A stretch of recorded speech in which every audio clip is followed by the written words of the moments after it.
The story you are about to hear represents a missing piece in the puzzle of modern history. Without this knowledge, many contemporary events are simply beyond understanding. You are about to hear a man tell you that the major tax-exempt foundations of this land, since at least 1945, have been operating to promote a hidden agenda.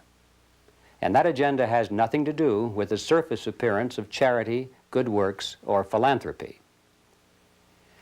This man will tell you that the real objectives include the creation of a worldwide collective estate, including the Soviet Union, which is to be ruled from behind the scenes by those same interests which now control the tax-exempt foundations. The man who tells this story is none other than Mr. Norman Dodd, who in 1954 was the staff director of the Congressional Special Committee to investigate tax-exempt foundations, sometimes referred to as the Reese Committee, in recognition of its chairman, Congressman Carroll Reese. The interview you are about to see was conducted by me in 1982. I had no immediate use for the material at that time, but I realized that Mr. Dodd's story was of extreme importance, and since he was advanced in age and not in good health, I simply wanted to capture his recollections on videotape while he was still with us. It was a wise decision because Mr. Dodd did pass away just a short time afterward. In recent months, there has been a resurgence of interest in the substance of Mr. Dodd's story, and we have decided to make it available to the general public. And so what now follows is the full, unedited interview, broken occasionally only for a tape change or to omit the sound of a passing airplane. It stands on its own as an important piece in the puzzle of modern history. Mr. Dodd, let's begin this interview by a brief statement for the record, telling us who you are, what your background is, and your qualifications to speak on this subject. Well, Mr. Griffin, as for who I am just, as the name implies, an individual born in New Jersey and educated in private schools, eventually in a school called Andover, Massachusetts, and then Yale University, and running through my whole period of being brought up and growing up, I have been an indefatigable reader, and I have had one major interest, and that was this country, as I was led to believe it was originally founded. And I entered the world of business knowing absolutely nothing about how that world operated, and realized that the only way to find out what that world was consisted of would be to become part of it. And I then acquired some experience in the manufacturing world, and then in the world of international communication, and finally chose banking as the field I wished to devote my life to. And I was fortunate enough to secure a position in one of the important banks in New York, and lived there. I lived through the conditions which led up to what is known as the crash of 1929, and I witnessed what is tantamount to a collapse of the structure of the United States as a whole. And much to my surprise, I was confronted by my superiors with in the middle of the panic in which they were immersed, I was confronted with the question, Norm, what do we do now? I was 30 at the time, and I had no more right to have an answer to that question than the man in the moon. However, I did manage to say to my superiors, gentlemen, you take this experience as proof of something that you do not know about banking. And you better go find out what that something is and act accordingly. 4 days later, I was confronted by the same superiors with a statement to the effect that, Norm, you go find out. And I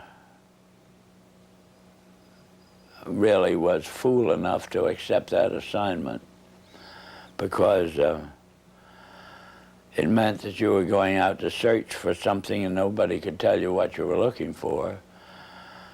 But I felt so strongly on the subject that I consented to. I was relieved of all normal duties inside the bank. And 2.5 years later, I felt that it was possible to report back to those who had given me this assignment. And so I rendered such a report. And as a result of the report I rendered, I was told the following: Norm, what you're saying is we should return to sound banking. And I said, yes, in essence, that's exactly what I'm saying. Whereupon I got my first shock, which was a statement from them to this effect: we will never see sound banking in the United States again. And they cited chapter and verse to support that statement. And what they cited was as follows: since the end of World War I, we have been responsible for what they call the institutionalizing of conflicting interests. And they are so prevalent inside this country that they can never be resolved. This came to me as an extraordinary shock because the men who made the statement were men who were deemed as the most prominent bankers in the country. The bank of which I was a part was spoken of as a Morgan bank. And coming from men of that caliber, a statement of that kind made a tremendous impression on me. And the type of impression that it made on me was, I wondered if I, as an individual and it's what they call a junior officer of the bank, could, with the same enthusiasm, foster the progress and the policies of the bank.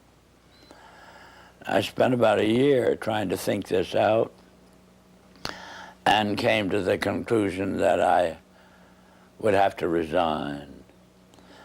I did resign, and as a consequence of that, had this experience. When my letter of resignation reached the desk of the president of the bank, he sent for me. And then I came to visit with him, and he stated to me, Norm, I have your letter, but I don't believe you understand what's happened in the last 10 days. And I said, no, Mr. Cochran, I have no idea what's happened.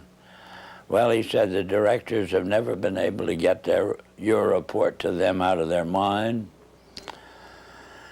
And as a result, they have decided that you, as an individual, must begin at once, and you must reorganize this bank in keeping with your own ideas. And he then said, now, can I tear up your letter?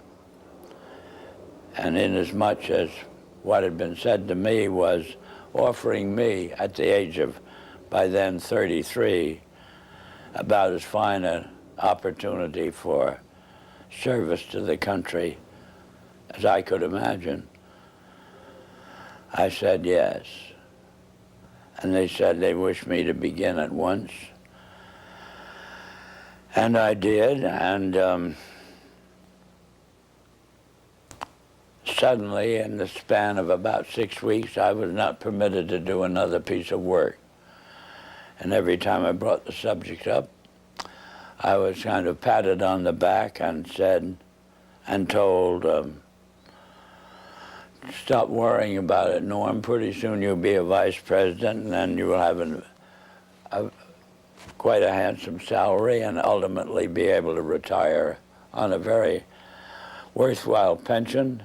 In the meantime, you can play golf and tennis to your heart's content on weekends. Well, Mr. Griffin, I found I couldn't do it. I spent a year with figuratively with my feet on the desk doing nothing, and I just couldn't adjust to it. So I did resign. And this time, my resignation stuck, and then I got my second shock, which was the discovery that the doors of every bank in the United States were closed to me, and I never could get a job, as it were, in a bank.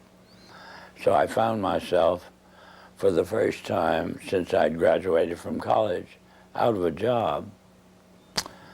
And from there on, I followed various branches of the financial world, ranging from investment counsel to membership of the stock exchange, and finally ended up as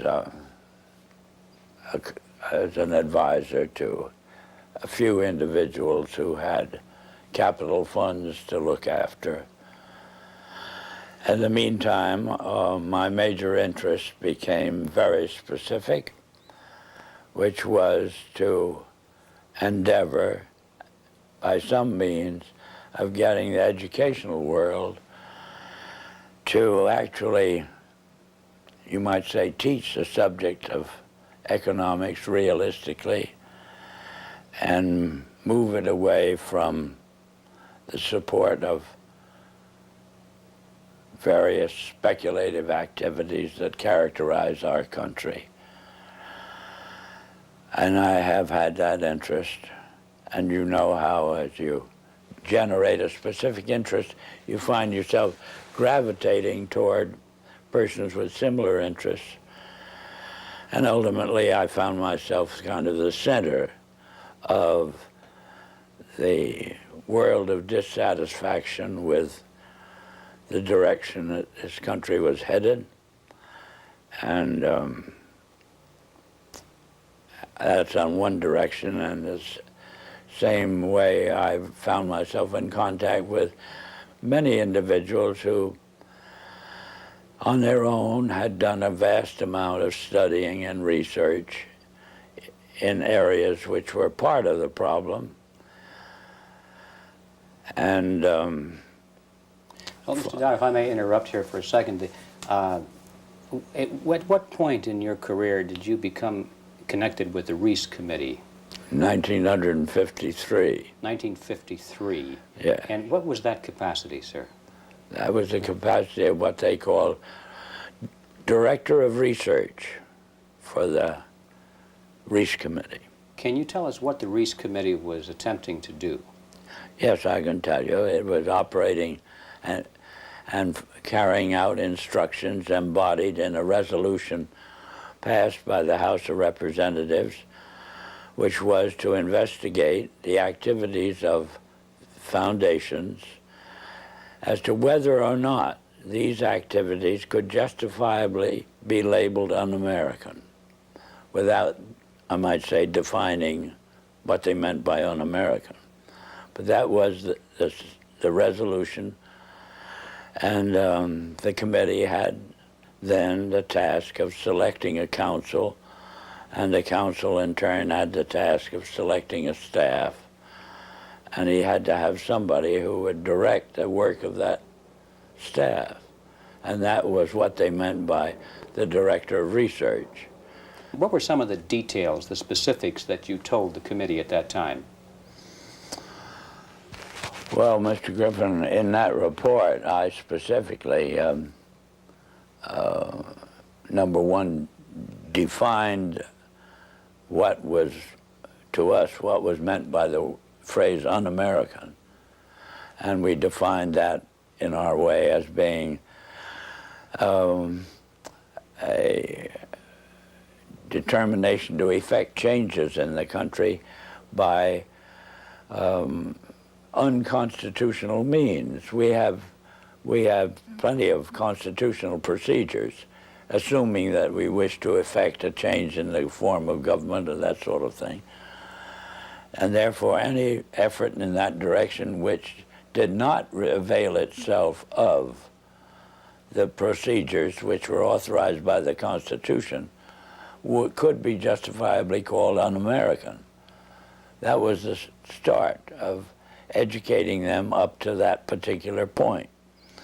The next thing was to educate them as to the effect on the country as a whole of the activities of large endowed foundations over the then past 40 years.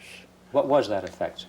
That effect was to orient our educational system away from support of the principles embodied in the Declaration of Independence and implemented in the Constitution, and educated them over to the idea that the task now was, as a result of the orientation of education, to away from these briefly stated principles and self-evident truths. And that's what had been the effect of the wealth which constituted the endowments of those foundations that had been in existence over the largest portion of the span of 50 years, and holding them responsible for this change.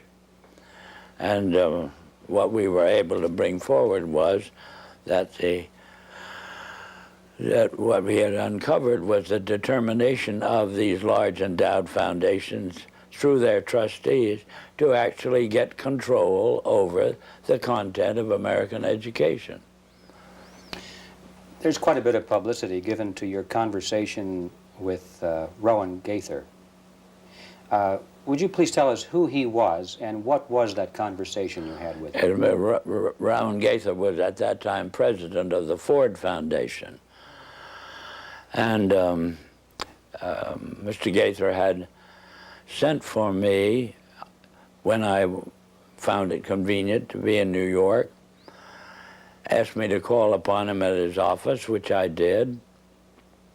And on arrival, after a few amenities, Mr. Gaither said, "Mr. Dodd, we've asked you to come up here today because we thought that possibly off the record you would tell us why the Congress is interested in the activities of foundations such as ourselves." And before I could think of how I would reply to that statement, Mr. Gaither then went on voluntarily and stated, he said, "Mr. Dodd, all of us that have a hand in the making of policies here have had experience either with the OSS during the war or the European Economic Administration after the war. We've had experience operating under directives, and these directives emanate and did emanate from the White House. Now we still operate under just such directives. Would you like to know what the substance of these directives is?" And I said, "Yes, Mr. Gaither, I'd like very much to know." Whereupon he made this statement to me, namely, "Mr. Dodd, we here operate on in response to similar directives, the substance of which is that we shall use our grant-making power so to alter life in the United States that it can be comfortably merged with the Soviet Union." Well, parenthetically, Mr. Griffin, nearly fell off the chair. I of course, didn't, but my response to Mr. Gaither then was, well, Mr. Gaither, I can now answer your first question. You forced the Congress of the United States to spend $150,000 to find out what you've just told me. So why don't you I said, of course, legally you're entitled to make grants for this purpose, but I don't think you're entitled to withhold that information from the people of the country to whom you're indebted for your tax exemption. So why don't you tell the people of the country that's what you've told me? And his answer was, we would not think of doing any such thing. So then I said, well, Mr. Gaither, obviously, you forced the Congress to spend this money in order to find out what you've just told me. Mr. Dodd, you have spoken before about some interesting things that were discovered by Catherine Casey at the Carnegie Endowment. Can you tell us that story, please? Yes, I'm glad to, Mr. Griffin. This experience that you have just referred to came about in response to a letter which I had written to the Carnegie Endowment for International Peace, asking certain questions and gathering certain information. And on the arrival of that letter, Dr. Johnson, who was then president of the Carnegie Endowment, telephoned me and said, did I ever come up to New York? And I said, yes, I did, more or less each weekend. And he said, well, when you're next here, will you drop in and see us? Which I did. And again, on arrival at the office of the endowment, I found myself in the presence of Dr. Joseph Johnson, the president, who was a successor to Alger Hiss, two vice presidents, and their own counsel, a partner in the firm of Sullivan and Cromwell.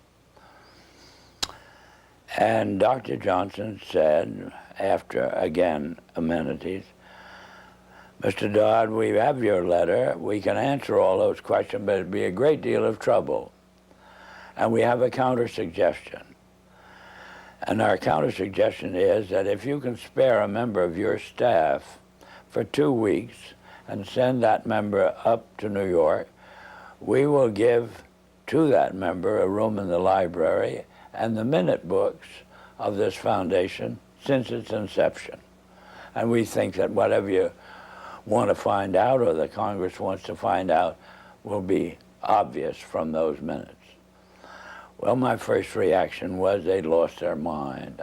I had a pretty good idea of what those minutes would contain, but I realized that Dr. Johnson had only been in office 2 years, and the vice presidents were relatively young men, and counsel seemed to be also a young man, and I guessed that probably they'd never read the minutes themselves. And so I said I had somebody, I would take it. I would accept their offer, and I went back to Washington, and I selected the member of my staff who was on my staff, having been a practicing attorney in Washington, but she was on my staff to see to it that I didn't break any congressional procedures or rules. In addition to which, she was unsympathetic to the purpose of the investigation. She was level-headed and a very reasonably brilliant, capable lady. And her attitude toward the investigation was, what could possibly be wrong with foundations? They do so much good. Well, in the face of that sincere conviction of Catherine's, I went out of my way not to prejudice her in any way.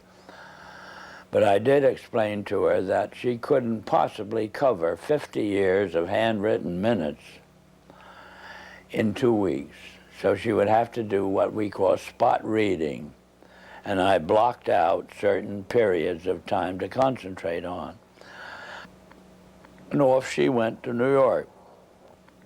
She came back at the end of 2 weeks with the following in the way of, on dictaphone belts.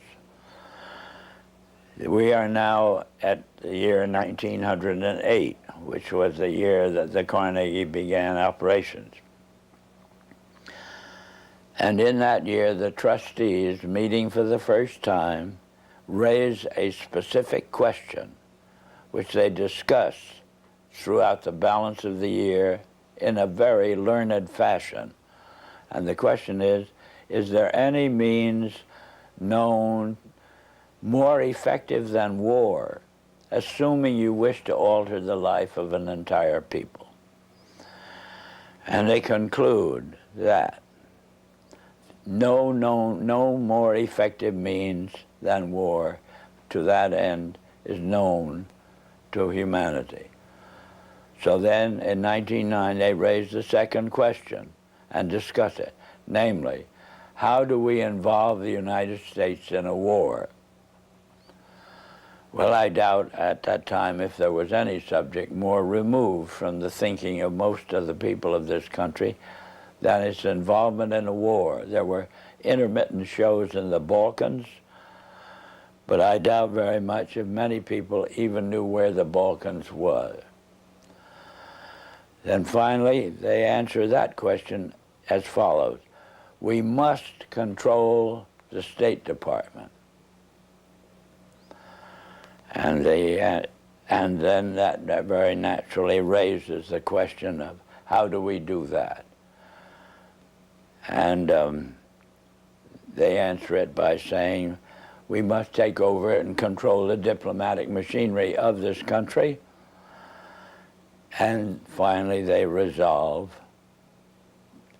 to aim at that as an objective. Then time passes, and we are eventually in a war, which would have been World War I. And at that time, they record on their minutes a shocking report in which they dispatched to President Wilson a telegram cautioning him to see that the war does not end too quickly. And finally, of course, the war is over. At that time, their interest shifts over to preventing what they call a reversion of life in the United States to what it was prior to 1914, when World War I broke out. And they arrive at that point, they come to the conclusion that to prevent a reversion, we must control education in the United States. And they realize that that's a pretty big task.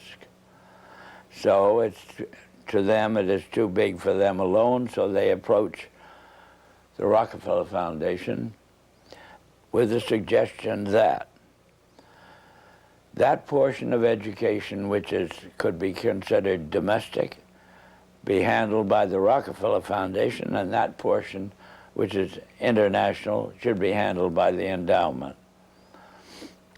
And they then decide that the key to the success of these two operations lay in an alteration of the teaching of American history. So they approach 4 of the then most prominent teachers of American history in the country, people like Charles and Mary Bird, and their suggestion to them is, will they alter the manner in which they present this subject, and they get turned down flat. So they then decide that it is necessary for them to do, as they say, build our own stable of historians.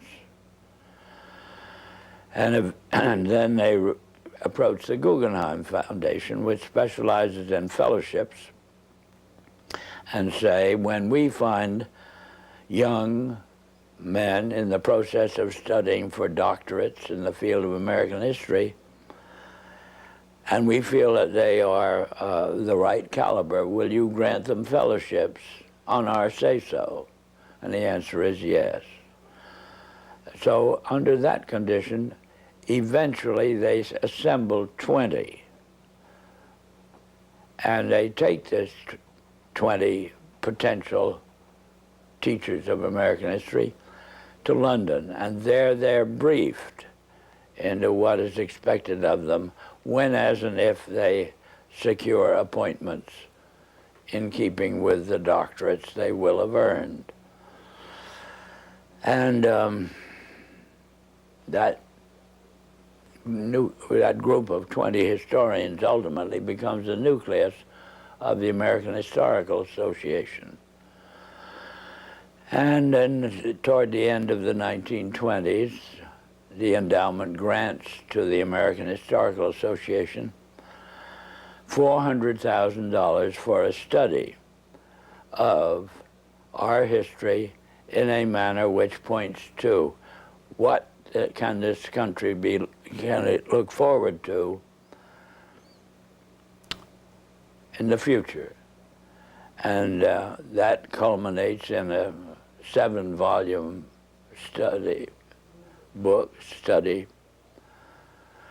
last volume of which is, of course, in essence, a summary of the contents of the other 6. And the essence of the last volume is the future of this country belongs to collectivism administered with characteristic American efficiency. That's the story that ultimately grew out of, and of course was what could have been presented by the members of this congressional committee to the Congress as a whole for just exactly what it said. But they never got to that point. This is the story that emerged from the minutes of the Carnegie Fund. That's right. Carnegie Endowment Fund. That's right. And so... It was official to that extent. I see. And Catherine Casey brought all of these back in the form of dictated notes or verbatim readings of the minutes. On dictaphone belts. Are those in existence today? I don't know. But if they are, they're somewhere in the archives under the control of the Congress, House of Representatives. How many people actually heard those, or were they typed up transcripts made of them? How many people actually heard those recordings? Oh, 3 maybe. Myself, my top assistants, and Catherine. Yeah, I might tell you this experience, as far as its impact on Catherine Casey was concerned, was she never was able to return to her law practice. If it hadn't been for Carol Reese's ability to tuck her away on a job with the Federal Trade Commission, I don't know what would have happened to Catherine, but ultimately she lost her mind as a result of it. Terrible shock to her. It's a very rough experience to encounter proof of these kinds.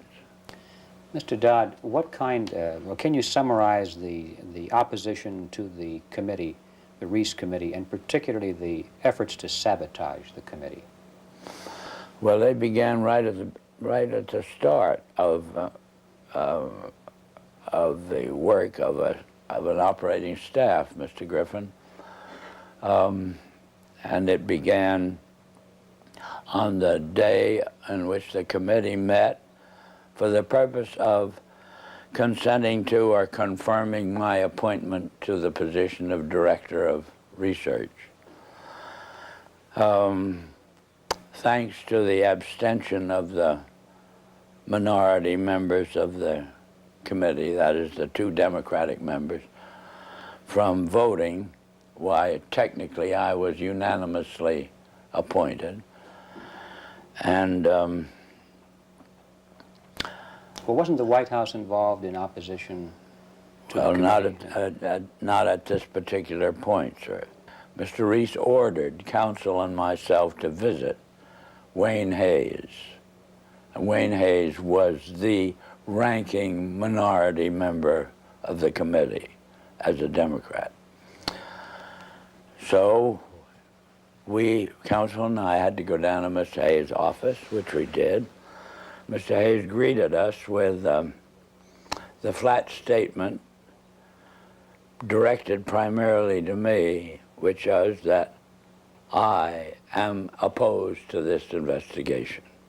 I regard it as nothing but an effort on the part of Carol Reese to gain a little prominence, and so I'll do everything I can to see that it fails. Well, I am kind of a strange personality in the sense that a challenge of that nature interests me.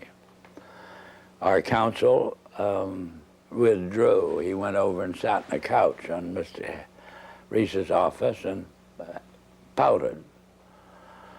But I sort of took up this statement of Hayes as a challenge and set myself the goal of winning him over to our point of view. And I started by noticing on his desk that there was a book. And the book was of the type that there are many in these days that would be complaining about the spread of communism in Hungary, or that type of book. And this meant to me that at least Hayes read a book. And so I brought up the subject of the spread of the influence of the Soviet world, and for 2 hours discussed this with Hayes, and finally ended up with his rising from his desk and saying, Norm, if you will carry this investigation toward the goal as you've outlined it to me, I'll be your biggest supporter. I said, Mr. Hayes, I can assure you that I will not double-cross you. Subsequently, Mr. Hayes sent word to me that he was in the Bethesda hospital with an attack of ulcers, but would I come and see him, which I did. He then said, Norm, the only reason I've asked you to come out here is I just want to hear you say again, you will not double-cross me. I gave him that assurance, and that was the basis of our relationship. Meantime, counsel took the attitude expressed in these words, Norm, if you want to waste your time with this guy, as he called him, you can go ahead and do it, but don't ever ask me to say anything to him under any condition on any subject. So, in a sense, that cleared the decks for me to operate in relation to Hayes on my own. And as time passed, Hayes offered friendship, which I hesitated to accept because of his vulgarity. And I didn't want to get mixed up with him socially under any condition. Well, that was our relationship for about 3 months, and then eventually I had occasion to add to my staff, and as a result of adding to my staff a top-flight intelligence officer, both the Republican National Committee and the White House were resorted to stop me from continuing this investigation in the direction that Carol Reese had personally asked me to do, which was to utilize this investigation, Mr. Griffin, to uncover the fact that this country had been the victim of a conspiracy. That was Mr. Reese's conviction. I eventually agreed to carry it out. I explained to Mr. Reese that his own counsel wouldn't go in that direction. He gave me permission to disregard our own counsel. And I had then to set up an aspect of the investigation outside of our office, more or less secret. And the Republican National Committee got wind of what I was doing, and they did everything they could to stop me. They appealed to counsel to stop me, and finally they resorted to the White House.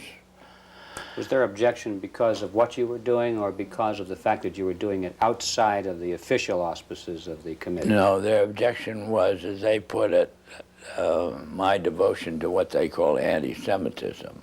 That was a cooked-up idea, but in other words, it wasn't true at all. But anyway, that's the way I expressed it. And excuse me, why and did they made it stick. Why did they do that? How could they say that? Well, they could say it, Mr. Griffin, but they had to have something in the way of a rationalization of their decision to do everything they could to stop the completion of this investigation in the direction that it was moving, which would have been an exposure of this Carnegie Endowment story and the Ford Foundation and the Guggenheim and the Rockefeller Foundation, all working in harmony toward the control of education in the United States.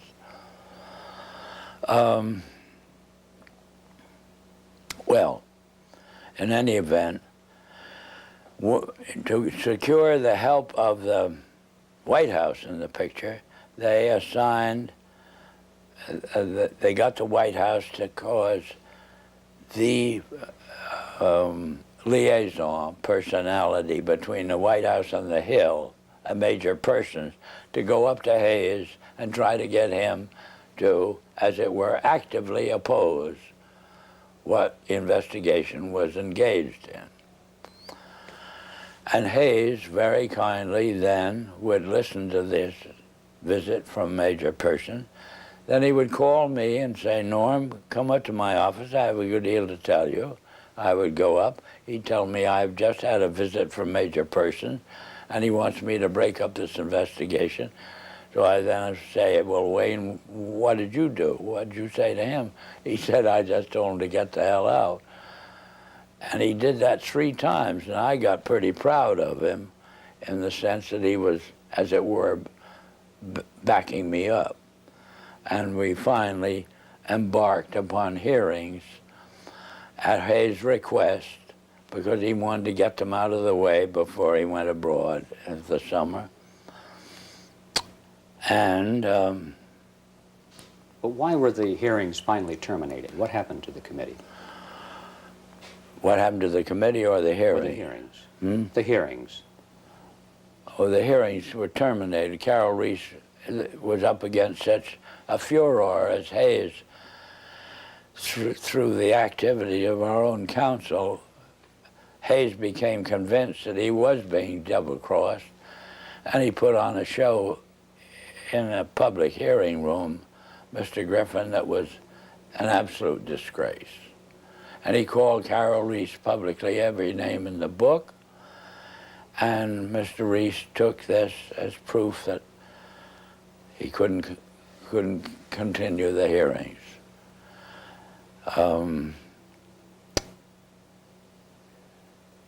He actually invited me to accompany him when he went down to Hayes' office, and in my presence, with the tears rolling down his face, Hayes apologized to Carol Reese for every done and his conduct, and apologized to me. And I thought that would be enough and Carol would resume. But he never did. The charge of anti-Semitism is kind of intriguing to me. What was the basis of that charge? Was there any basis for it at all? No, the basis that the Republican National Committee used was that the intelligence officer I'd taken on my staff, when I oriented this investigation to the exposure of and proof of a conspiracy, was known to have a book, and the book was deemed to be anti-Semitic. This was childish, but this was the second in command of the Republican National Committee, And he told me I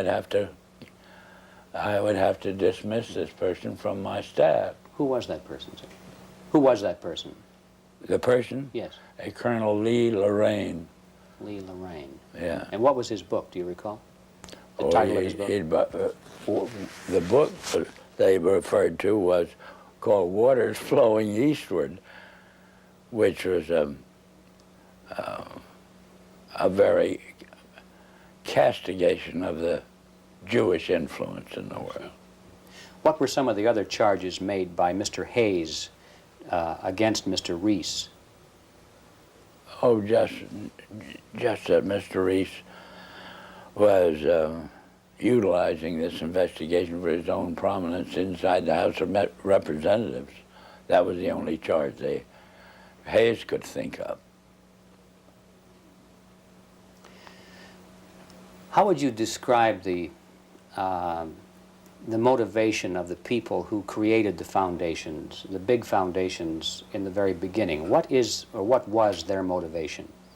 Their motivation, well, let's take Mr. Carnegie as an example. His publicly declared and steadfast interest was to counteract the departure of the colonies from Great Britain. He was devoted to just putting the pieces back together again. Would that have required the collectivism that they were dedicated to? No. These policies or the foundation's allegiance to these un-American concepts are all traceable to the transfer of the funds over into the hands of trustees, Mr. Griffin. Not to men who had a hand in the creation of the wealth that led to the endowment of, or as a use of that wealth for what we would call public purposes. It was a subversion of the original intent then. Oh, yeah, completely so. And that we got into the world traditionally of bankers and lawyers. How do you see that the purpose and direction of the major foundations has changed over the years to the present? What is it today? Whole 100% behind meeting the cost of education such as it is presented through the schools and colleges of the United States on the subject of our history has proven our original ideas to be no longer practical. The future belongs to a collectivistic concept, and there's just no disagreement on this. Why do the foundations generously support communist causes in the United States? Well, because to them, what communism represents a means of developing what we call a monopoly. That is, the organization, we'll say, of large-scale industry into an administrable unit. Do they think that they will be one of the administrators? They will be the beneficiaries of it, yes.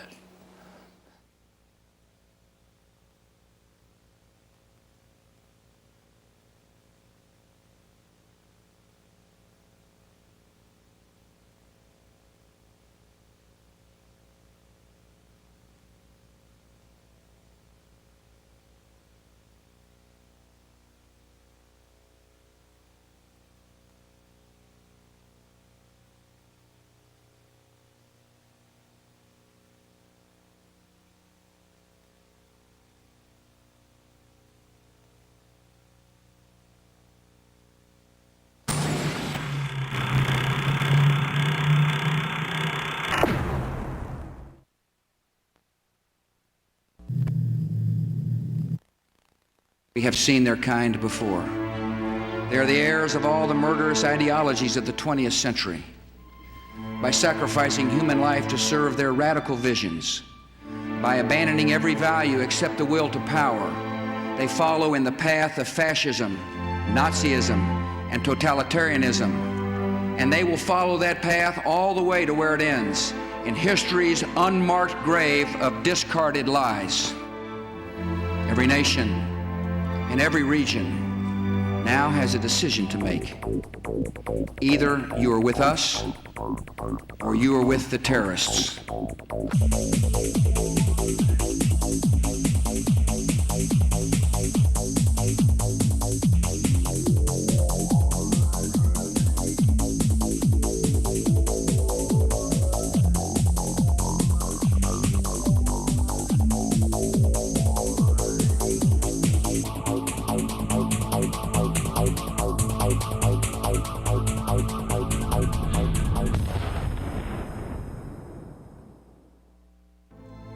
Freedom and fear are at war.